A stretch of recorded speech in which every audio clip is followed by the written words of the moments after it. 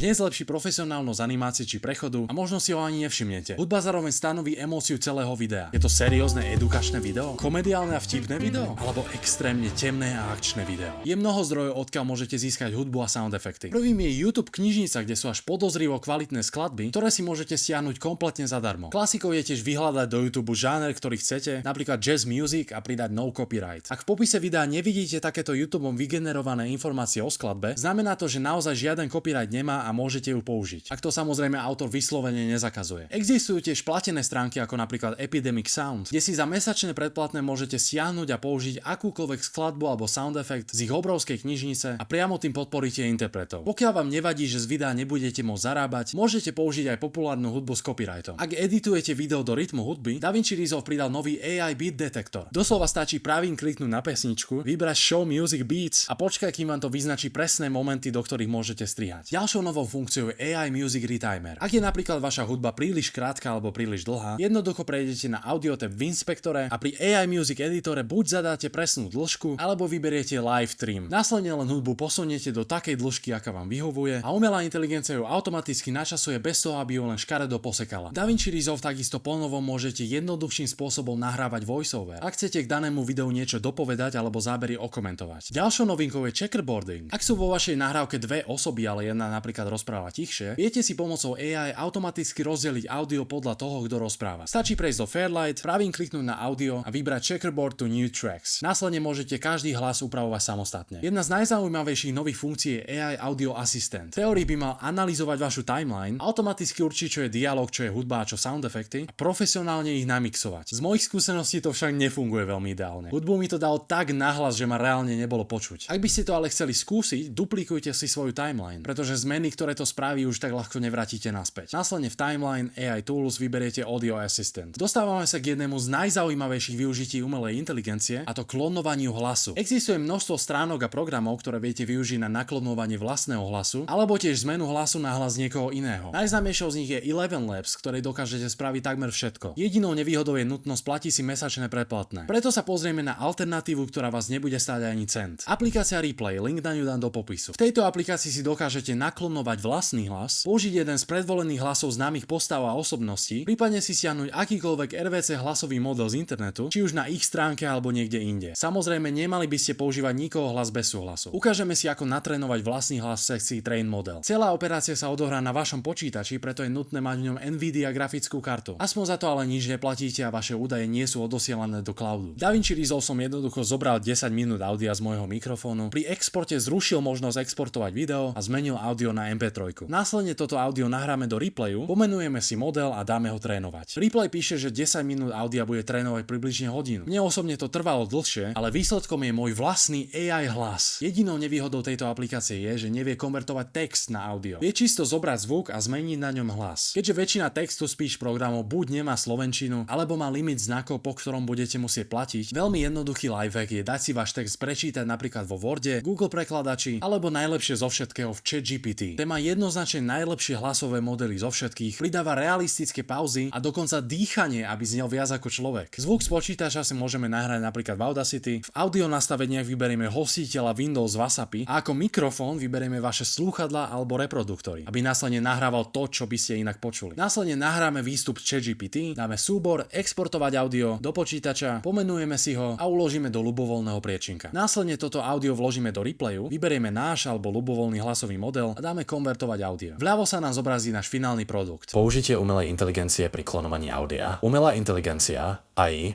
zohráva čoraz významnejšiu úlohu v oblasti spracovania zvuku a hlasu. Stále to neznie 100% ako ja, vidno, že hlas ChatGPT má trošku americký prízvuk, ale napriek tomu je extrémne fascinujúce, ako sa tieto technológie posunuli. Ak teda budete chcieť zmeniť svoj hlas, prípadne prerozprávať veľké kopy textu vašim hlasom, dokážete to urobiť aj oveľa rýchlejšie a bez poškodenia vlastných hlasiviek. Color grading. Na začiatku si vysvetlíme rozdiel medzi color gradingom a color correction. Color correction je úprava farieb, aby vyzerali normálne. Napríklad, ak máte vo videu príliš žlté svetlo, môžete na color page upraviť teplotu svetla na studenšiu. Color grading je úprava farieb s tým cieľom, aby mali určitý špecifický look. Či už chcete temný záber alebo niečo cinematic, môžete si buď upraviť každý parameter podľa seba, alebo použiť lookup tables, skrátenie LUTs. Je to v podstate ekvivalent filtrov na Instagrame. LUTs si môžete stiahnuť kdekoľvek na internete a importovať ich do priečinka Resolve. Následne iba vyberiete klip, pridáte na ňo tento filter a hotovo. Keď prejdete na ikonku key, môžete upraviť output, aby LUT nebol taký silný. Je niekoľko spôsobov, ako color gradovať viacero klipov naraz. Buď sa nakliknete na druhý klip a kolečkom myši kliknete na ten upravený, čím skopírujete grade. Druhá možnosť je vytvoriť si adjustment klip, potiahnuť ho cez celé video alebo iba na časť, ktorú chcete gradovať. Na tento klip presuniete váš LUT, ktorý bude vplývať na všetko, čo je pod ním. Tretí spôsob je vybrať Use Remote Grades. Oproti Local Grades, ktoré gradujú iba jeden vybraný klip, Remote Grades gradujú celý súbor. To znamená, že ak vaše video rozsekáte na 150 klipov, Remote Grades upravia každý jeden z nich. Dávajte však pozor, keď na jeden z nich budete napríklad chcieť dať Magic Mask, pretože rovnaký efekt sa pridá na všetky. Pri tomto konkrétnom type si teda loadnite lokálny grade a ostatné vám to neovplyvní. Ak na jednom node už máte LUT alebo napríklad Magic Mask, môžete si pridať ďalší serial node a naň pridať niečo iné. Týmto spôsobom môžete grady kombinovať a jednoducho vymazať tie, čo sa vám nepáčia, bez toho, aby ste museli vymazať všetko. Strih videa na výšku. DaVinci Resolve v najnovšom update prispôsobil svoj interfejs videa na výšku, čo je veľmi vítaná zmena. Do timeline, ktorá je orientovaná na výšku, si môžete nakopírovať aj vaše klipy z timeline na šírku a takto ako napríklad zrecyklovať obsah pre sociálne siete. Bude však nutné upraviť ho, aby pekne sedel na tento formát. Titulky a čokoľvek dôležité by sa nemalo vymykať z tejto oblasti, keďže sociálne siete to môžu buď prekryť alebo orezať. Export videa. Osobne preferujem export videa vo formáte QuickTime H265. Prvým dôvodom je, že výsledný súbor zaberá oveľa menej priestoru ako pri H264. Z mojich skúseností v tomto kodeku takisto vzniká menej chýb a glitchov ako povedzme pri klasickej MP4. Ak by ste mali problém s prehrávaním tohto alebo iného kodeku, odporúčam stiahnuť VLC player. Väčšina online platform ho zoberie bez problému, ale ak chcete tak či tak staviť na klasiku, môžete použiť H264. Nezabudnite začarknúť hardwareovú akceleráciu, zvoľte rozlíšenie a framerate a zvyšok pokojne nechajte na automatik. Ak ste si vytvorili automatické AI titulky, nezabudnite v subtitle settings označiť export subtitle a vyberte možnosť burn into video. Pri audio odporúčam kodek A a C, keďže s ostatnými majú niektoré platformy problém. Na záver si len pomenujete výsledný súbor, vyberiete lokáciu a pridáte do renderovacieho zoznamu. Výhodou Resolve je, že môže rendrovať niekoľko videí naraz. Nám však stačí automaticky vyrendrovať toto jedno. A po chvíli je naše video hotové. Časté problémy. V tejto časti sa pozrieme na najčastejšie problémy, ktoré sa vám pri editovaní môžu vyskytnúť a povieme si, ako ich vyriešiť. Ak máte pocit, že vám DaVinci Resolve príliš seká alebo výkon nie je dostatočný, môžete kliknúť na túto ikonku a vypnúť obrázky na klipoch, čo značne urýchli timeline. Takisto môžete ísť do Playback, Timeline Proxy Resolution a nastaviť rozlíšenie prehrávače na polovičné alebo štvrtinové. Výsledný export to neovplyvní, je to čisto iba pre tento prehrávač v programe. Dávajte ale pozor, keďže text to môže zobrazovať trochu pofiderne. Ak máte timeline so stovkami strihov, môže to takisto spomaliť program. V takom prípade odporúčam rozdeliť ju na viacero timelines a na konci ich dať dokopy, alebo si vytvoriť prázdnu timeline čisto ako editing room. Ak vám program aj naďalej seká, skúste natáčať videá s menším rozlíšením ako 4K.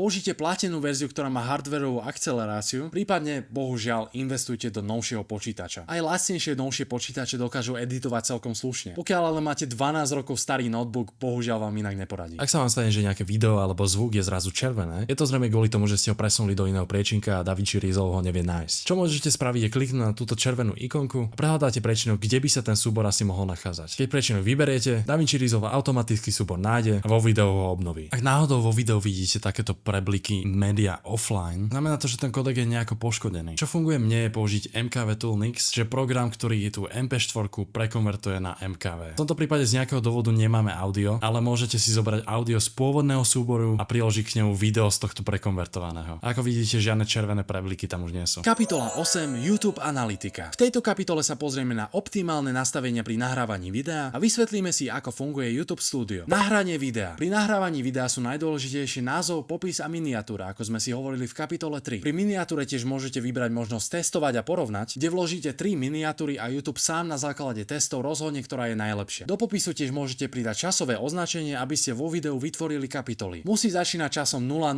a pokračovať časmi, kedy začínajú ostatné kapitoly. Odporúčam vždy nastaviť, že video nie je pre deti, inak na ňom YouTube zablokuje komentáre a vytvorí množstvo obmedzení. Toto používajte naozaj iba pri detskom obsahu a la fiha tralala. Nižšie môžete zvoliť kategóriu videa, čo pomôže YouTube s odporúčaním tomu správnemu publiku. Pri gaming videách tiež môžete vybrať konkrétnu hru, o ktorej video je. Ak je váš kanál monetizovaný, pri uploade v dotazníku vyplníte, či vaše video napríklad obsahuje nadávky, cenzurovaný 18+ obsah a podobne. Neodporúča sa klamať, pretože ak YouTube vyhodnotí, že si vymýšľate, môže vás v budúcnosti hodnotiť prísnejšie a demonetizovať vám videá. Keď sa video nahrá a spracuje, čo môže chvíľu trvať, budete môcť pridať karty, to sú tieto vecičky pravo hore, a endscreeny na konci videa. V endscreenoch si môžete vybrať, či chcete promovať ďalšie video, playlist, svoj kanál, kanál niekoho iného a podobne. Môžete upraviť pozíciu a čas, kedy tento endscreen začne a skončí. Video môžete nechať súkromné, aby ste ho videli iba vy, nezradené, aby ho videl hocikto, komu pošlete odkaz, alebo ho i hneď zverejniť. Väčšina tvorcov používa harmonogram, aby video vydali v určitom čase. Ideálny čas na zverejnenie videa je vtedy, keď je vaše publikum práve aktívne. Môžete to zistiť z YouTube analytiky, alebo jednoducho odhadnete podľa vašej cieľovej skupiny. Osobne najčastejšie uploadujem nedeľu alebo v pondelok okolo 18. až 19. YouTube Studio. Vyznať sa v YouTube Studiu je dôležité preto, aby ste pochopili výkonnosť svojich videí. V tejto časti si vysvetlíme všetky jeho dôležité súčasti a takisto vám prezradím niekoľko tajných trikov, o ktorých ste určite nevedeli. Na začiatku tu máme panel kanála s najdôležitejšími informáciami. Vidíme tu výkonnosť videa od 1 do 10, s tým, že 1 je najlepšie hodnotenie. Odporúčam vám riadiť sa tým iba orientačne, keďže aj video s hodnotením 10 z 10 môže neskôr vystreliť. Užitočné sú najmä hodnoty CTR, to znamená koľko percent ľudí na video kliklo, a AVD, to znamená ako dlho pozerali. Ak je CTR zlé, môžete skúsiť zmeniť názov a miniatúru. Ak je zlé aj AVD, skúste v budúcom videu prepracovať úvod, popracovať na udržaní pozornosti diváka. Prípadne neklamte miniatúrou, aby sa divák necítil podvedený. Na karte obsah vidíte všetky videá, shorts, záznamy z livestreamov a ďalší obsah, ktorý ste vydali. Pri každom videu sa môžete prekliknúť na úpravu údajov, rovnako ako keď sme ho nahrávali. Ďalej tu máme analytiku iba tohto konkrétneho videa, kde si môžete podrobnejšie pozrieť jeho výkonnosť. V sekcii editor môžete vymazať nejakú časť, stlmiť copyrightovanú hudbu alebo rozmazať niekoho tvár. Ďalej tu máme komentáre a titulky, kde tiež môžete pridať cudzojazyčné názvy. Experti odporúčajú, že pridať český názov na slovenské video môže mať pozitívny efekt pre českých divákov, zvlášť ak náhodou určité slovenské slova nepoužívajú. Na karte analytika vidíte kompletnú analytiku celého kanála. Môžete si zvoliť časový režim, ktorý chcete porovnávať a takisto skúmať rôzne aspekty obsahu, publika či vašich výnosov. Zaujímavými sú zdroje návštevnosti či vracajúci sa diváci. Pravo hore môžete nahrať nové video, naplánovať livestream, na ktorý sa potom napojíte v OBS a začnete streamovať, alebo vytvoriť nový príspevok či playlist. Príspevky sú vhodné najmä na interakciu s vašou komunitou. Osobne som si všimol, že hlavne obrázkové prieskumy majú vysokú mieru interakcií. Čo je výhoda, keďže ak niekto zahlasuje vo vašej ankete, je väčšia šanca, že mu YouTube odporúči vaše video. Playlisty sú vhodné najmä na to, aby ste divákov podporili sledovaní viacerých vašich videí. Môžete si napríklad vytvoriť playlisty podľa sérií a pekne si ich potom prezentovať na kanály. Kanál si upravíte na karte prispôsobenie v karte domov. Nejako veľa kariet tu je. Čím je váš kanál prehľadnejší a upratanejší, tým atraktívnejší je pre diváka. Ak splníte podmienky na monetizáciu vašich videí, môžete požiadať o vstup do YouTube Partner programu. Potom, čo si založíte AdSense účet, aby ste mohli prijímať platby, odporúčam vykonať screenshotovú taktiku. Namiesto toho, aby ste čakali niekoľko týždňov až mesiacov, kým vás YouTube skontroluje a príjme, kliknete na odoslať spätnú väzbu, odfotíte napríklad spomínané splnené podmienky a spýtate sa nejakú hlúpu otázku. Napríklad, či ste to naozaj splnili alebo nie. A doslova na ďalší deň budete monetizovaní. Fungovalo mi to na obidvoch kanáloch. Najlepší spôsob, ako splniť podmienky, je motivovať divákov, aby dali odber a tvoriť dlhšie videá, ktoré vám získajú viac hodín pozerania. Keďže ste tento kurz vydržali pozerať tak dlho, ako odmenu získate zo pár bonusových tipov a trikov. Kapitola 9. Tipy a triky. V tejto kapitole sa dozviete 10 stratégií počnú základnými až po tie pokročilé. A následne sa dozviete najlepšie rady československých YouTube tvorcov. Stratégie úspechu na YouTube. Najdôležitejšie zo všetkého je začať tvoriť videá. Veľmi sa neposuniete, ak o nich budete len rozmýšľať. Nikdy nebolo jednoduchšie stať sa tvorcom ako teraz. Doslova vám stačí iba mobil. Nájdite si ľudí, ktorí sú na tom rovnako ako vy a spoločne si pomáhajte. Odporúčam napríklad Discord server Vydadu Content Hub, kde je kopa začínajúcich tvorcov. Takisto vám tam skúsenejší tvorcovia môžu dať feedback na video, prípadne ohodnotiť, ktorá miniatúra je lepšia. Zároveň si tak jednoduchšie nájdete parťákov na kolaborácie. Je dôležité tvoriť konzistentne, teda dodržiavať pravidelnosť. Vydať video by ste mali minimálne raz za mesiac, ideálne aspoň raz týždenne. Je však dôležité vždy uprednostňovať kvalitu nad kvantitou. Radšej jedno video, ktoré si diváci naozaj budú chcieť pozrieť, než 10 podpriemerných, ktoré nikoho nezaujímajú. Je tiež dôležité neprestať. Aj tí najpopulárnejší tvorcovia celé roky nevideli žiadne výsledky a nezarobili žiadne peniaze. Pokiaľ by sa vzdali hneď, nikam by to nedotiahli. Nevínte YouTube za vaše neúspechy. Aj keď môže byť ťažké priznať si, že za neúspechom videa je to, že jednoducho nie je dosť dobré, aspoň vám to dá motiváciu urobiť ďalšie video oveľa lepšie. Ak sa chcete YouTube páčiť, dodržiavajte tzv. P-score YouTube Select. Prvým je popularita, keďže YouTube sa samozrejme páčia videá, ktoré ľudia pozerajú dlho a tým pádom majú viacej views. Ďalej platforma. YouTube sa páči, keď sú videá často pozerané na televízoroch. Ďalej je tu passion. YouTube sa veľmi páčia lajky, komentáre a zdieľania. Potom je tu protection, čo znamená to, že váš obsah by nemal byť kontroverzný a porušovať komunitné pravidlá. A posledným P je production alebo dobrá produkčná kvalita vášho obsahu. Titulky v prvých sekundách videa môžu zvýšiť AVD, najmä keď sa divákovi video spustí na autoplay bez zvuku. V celom videu ale nie sú nutné na zvýšenie pozretí. Môžete ich však využiť v momentoch, kedy to pridá na vtipnosti a dôraze, alebo keď je niečo zle počuť. YouTube sa nepáčia nadávky, a to hlavne v prvých sekundách. Ideálne prvú minútu videa nechajte úplne bez nadávok, prípadne ich cenzurujte. Ďalej vo videu je to viac menej OK. Takmer 3/4 ľudí pozerajú YouTube na mobile. Preto dbajte na to, aby všetko bolo dobre vidno na menších obrazovkách. Takže žiadne miniatúrne písmenka. Ideálne môžete použiť pomer strán 2:1 namiesto 16:9. Na mobile to lepšie vyplní displej a na počítači alebo televízore to vyzerá viac cinematic. Zároveň vám to dá kontrolu nad orezaním zbytočných častí, bez toho, aby potom divák sám orezal polku videa. A na záver tvorte videá s myšlienkou, prečo by si toto vôbec niekto pozrel. Rady od tvorcov. V tejto časti vám samotní YouTube tvorcovia prezradia ich number one radu pre tvorbu videí na YouTube. Paťo, aký je váš number one YouTube advice? Záleží, co chceš dělat a na co máš vlohy. Musí z toho být jasný, že tě to baví. Nejlehčí cesta je to, kopírovat nějaký zahraniční kanál 1:1 prostě. Prostě najít nějaký zahraniční formát a úplně ho znásilnit.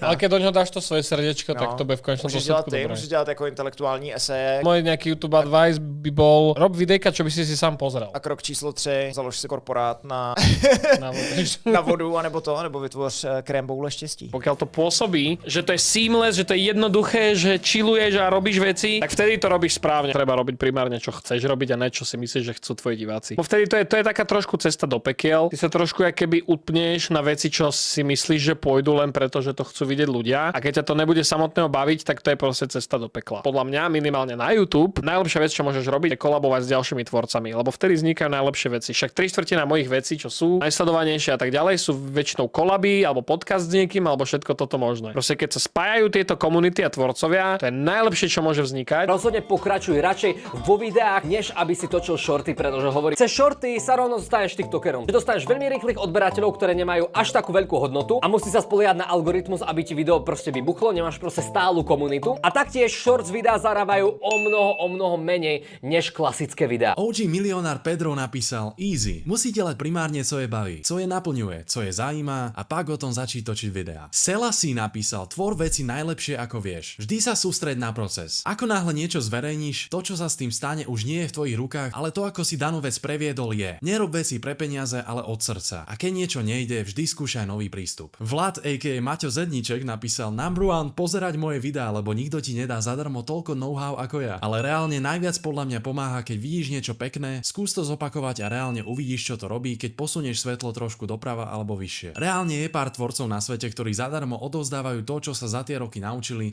a to ti nepovie nikto. Ale reálne treba len skúšať. Aj keď spravíš blbosť, tak aspoň vieš, že je to blbosť. Oskar Bara mi píše, daj ľuďom niečo, čo ešte nevideli. To je kľúč k videniam. Drž sa, pekný deň. Hororový youtuber Skelet, ktorý je zároveň YouTube špecialistom vo Vidadu, napísal: podľa mňa je úplný základ rozbito na menšie časti a dať tomu tempo. Nikto dnes nemá nervy na 20 minút suchého vysvetľovania v kuse. Pomáha storytelling, otázky na divákov počas videa a celkovo keď tvorca komunikuje tak, ako by rozprával priamo na človeka za kamerou. Super fungujú aj vizuálne prvky, ktoré udržia pozornosť, napríklad dynamický strih, animácie, popisky. Stával by som na silnom úvode, aby si diváka okamžite chytil, pokojne aj niečím nečakaným alebo otázkou, čo ho nutí premýšľať. Ďalej rozbíjať video na dynamické časti, používať cliffhangery, aby človek ostal. No a psychológia je v tom, že necháš diváka cítiť sa zapojeného, podvedome mu kladieš otázky. Funguje to nielen na YouTube, ale vlastne všade, kde potrebuješ udržať pozornosť. Zdravím, tady Elliot, neboli Pepezilla, 180k sebů, neboli Žabák, 35 000 sebů. Moje rada pro mého kamaráda Paťu je, že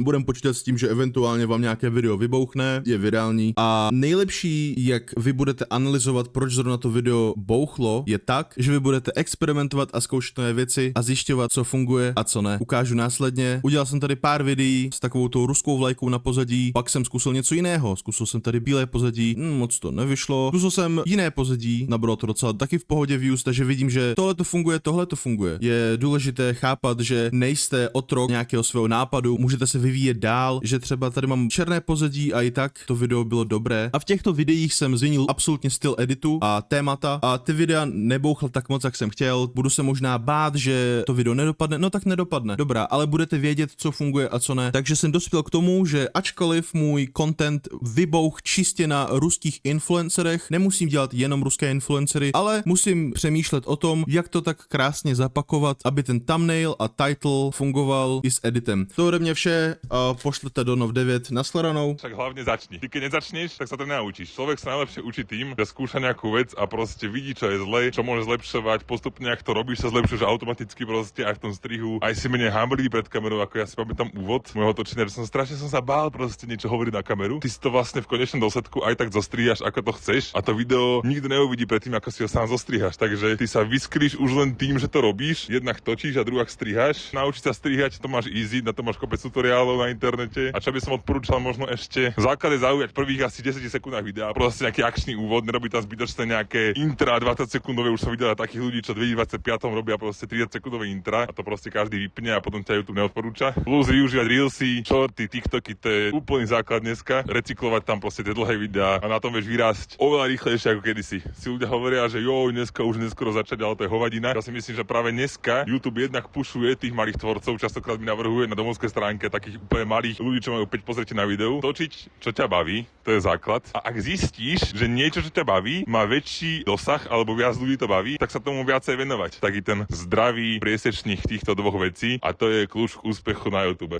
Zabudol som ešte na jednu úplne najdôležitejšiu radu, top 1 rada zo všetkých rád, neučiť sa strihať v programe Sony Vegas. A teraz by som strašne rád strihal v nejakom Adobe alebo DaVinci, ale som už proste naučený na ten Sony Vegas a nechce sa mi učiť niečo iné. Takže keď mám znova začať, tak Sony Vegas si v živote nestiahnem. Ale on má pravdu, ja s tým súhlasím. No moja rada k úspešnému YouTube kanálu je to, že buďte konzistentní, točte to, čo vás baví. Ja konzistentný nie som, preto si svoju nedokonalosť každý týždeň vybíjam na zábavách, kde mlátim neplnoletých. A život je life a life je život. Moja rada je, že buď sám sebou a sústreď sa na to, čo baví teba a nie to, čo je aktuálne trendy. Začni, aj keď nie je všetko dokonalé, napríklad kamera, strih, tvoj monológ, gameplay. Zlepšovať sa budeš cestou. Konzistentnosť je kľúč. Aj keď je to ťažké, treba pridávať pravidelne videá, či už raz za týždeň, alebo raz za 2 týždne, alebo raz za mesiac. Proste si urči deadliny a snaž sa byť pravidelný, pretože to je základ. Neboj sa byť autentický, pretože práve to priťahuje ľudí. Podľa mňa základ je pozerať si spätne svoje videá. A keď máš pocit, že ťa nudia tvoje videá, tak je dosť pravdepodobné, že budú nudiť aj diváka. Ale aspoň vieš, že ktoré miesta máš zlepšovať. Treba si uvedomiť, že tie čísla, ktoré sleduješ, sú naozaj ľudia. Netreba počítať a pozerať sa na tie čísla, ale budovať vzťahy, pretože práve tá komunita je základ. Kvalitná kamera ti nepomôže, ak nemáš kvalitný obsah. Štýl, myšlienka, autenticita a strih. To je dôležité. Ahojky, ja som Mizgo, Paťov kamarát a mojou najväčšou radou pre začínajúcich youtuberov alebo youtuberov celkovo je neskončiť. Väčšina začínajúcich youtuberov skončí predtým, než uvidí veľké výsledky. Môže to trvať mesiace, môže to trvať roky a presne preto netreba skončiť a nezdať sa, takisto ako s gamblingom. Nie, to je všetko. Čaute. Jednu radu, ktorú by som dal každému začínajúcemu youtuberovi je nerobiť videá sa. Všeobecne YouTube je dosť zložitá cesta a ísť takto osamelo naň nie je správne riešenie. V minulosti napríklad sme aj videli dosť veľa tvorcov, že práve najväčší rast mali, keď spolupracovali s ostatnými. Fakt, najlepšie je nájsť si ľudí, ktorí podobne zmýšľajú ako ty a tak následne s nimi si zdieľať poznatky, ktoré máš, nejaké chyby, ktoré si urobil a takto tým pádom náhodou niekto zistí niečo, zdieľa to so ďalšími 5-6 youtubermi, tak ostatní napríklad tú vec robia alebo nerobia podľa toho, čo to je. A preto fakt nájdi si ľudí, ktorí rozmýšľajú ako ty, vypočuj si ich kritiku a